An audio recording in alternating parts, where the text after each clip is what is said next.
rule number one is don't exploit the situation. Don't look at it and say people are desperate for bread, people are desperate for milk, for masks and sanitizers. How can I get into that space and make the most money? People always remember. People will not forget that post this what happened. You may take advantage of them at this point, but they will not forget beyond that. So instead of risking that kind of brand positioning, why not look at how we can actually provide solutions as opposed to exploiting?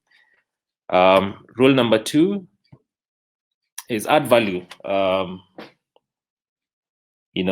mentioned earlier, look at your brand, look at your industry, list out activities you can implement. What can you do? What can you action in your space that will actually add value to your target audience? And we put some together. Joanne, if you can hear me, you could carry on and just discuss a few of the suggestions we put. Okay. Hi guys. So yeah, as a company, you have to look at the way you actually provide value to your customers and your potential customers.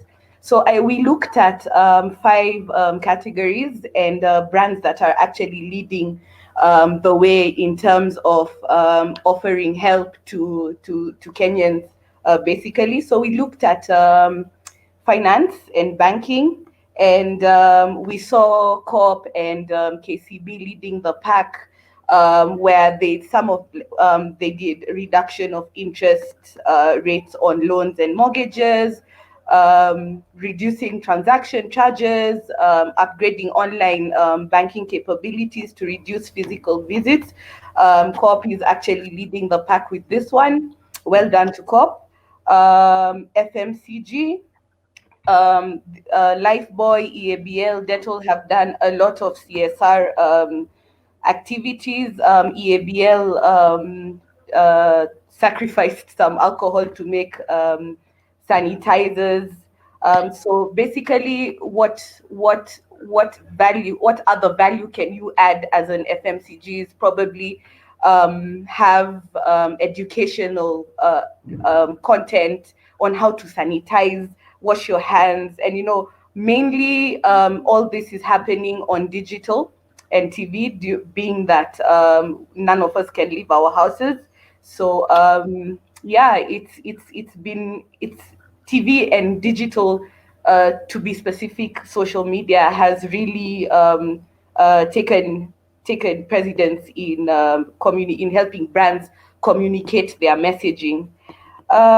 Then for fintech, they could probably slash transactional charges for minimum spend, reduce loan payback, upgrade digital capabilities to cater for all payment methods, and probably use a chatbot for customer service.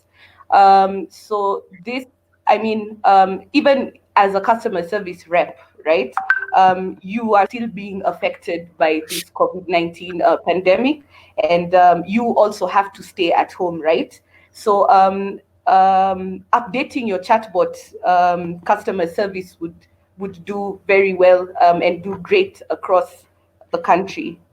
Then for media, I've seen Google has really tried to look after its staff by really cutting back on ad delivery and stuff. NRG Radio is also really doing a good job, as well as Jumbo TV. They've been doing a lot of TV, digital, and OB vans, basically like educating the masses on what COVID-19 is and how you can prevent. The insurance company, lastly, we've seen UAP, Liberty, and APA really leading the pack. So other recommendations would be waiving probably waiting period, reducing medical cover costs, upgrading online purchase platforms. UAP is leading here. They have ensured that digital is top of their list when it comes to helping out the target audience. And then obviously chatbot customer service, I must say that would actually be really nice if most of these companies would actually take all this up. Over to you, Fred. All right, thank you, Toma. Go to the next slide. So rule number 1 was don't exploit. Number 2, add value. Number 3, while you're adding value, make sure your communication is empathetic. Whether this is internally and externally. I think most of the time brands, we forget that we have staff and we're always looking at outward communication as opposed to inward. I think we need to understand that our staff also need to hear from, especially the team leaders or the business owners. And in your external communications, again, don't drive a hard sell. Don't necessarily come in and say, you have to buy this, you need this. Ideally, we want to position brands need to be in a place where we're providing solutions, and ideally build a mutually beneficial relationship. This is not be the time, of course, you hit your revenue targets, but this is a time you could build, long-term relationship with your clients. And rule number 4, I think most of the time we want to do a lot of things, but it always comes down to we don't have time or we don't have money. I think one of the advantages we have now is we have time, and this good time to also do your housekeeping.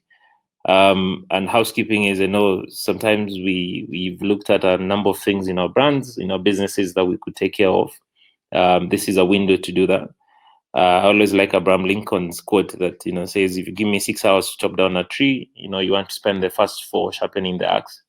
So when things resume, you want to make sure that your axe is sharp enough. And some of the things that you can look at during this time that you could do to actually do that is, have you looked at your website? Have you been wanting to redo your website? Is your website mobile fast? Does it load quickly? Those are things that we want to be able to, you can be able to work on at this point. Is your search engine, good?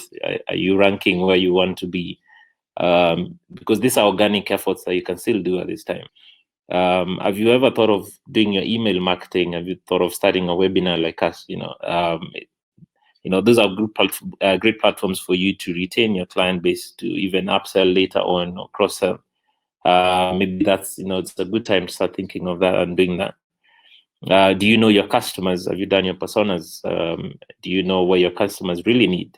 We've been able to do some mobile research for clients, working with M-Survey, or currently known as Azure. Again, those respect that, people still are social distancing, so you're not necessarily going to the street to ask people questions. But this is a great time to actually build your personas and so forth. Suppliers, again, have you been wanting to address something in your business and you need suppliers on board?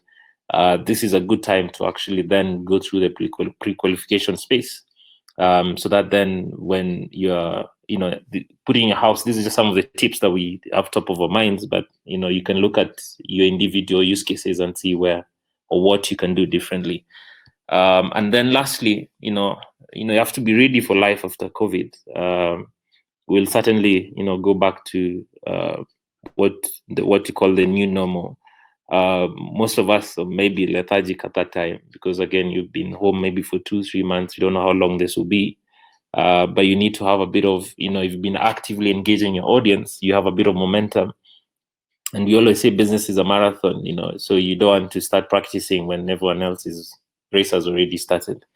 And one of the things we don't want to make, one of the mistakes we don't want to make is, assume that we'll go back to the old normal. I think it takes on average 2 months before a new behavior becomes automatic. This working from home may be the new normal. This, ordering stuff online may be the new normal. So is your business planning to go back to the old normal, or is your business aligning itself to the new normal that will come?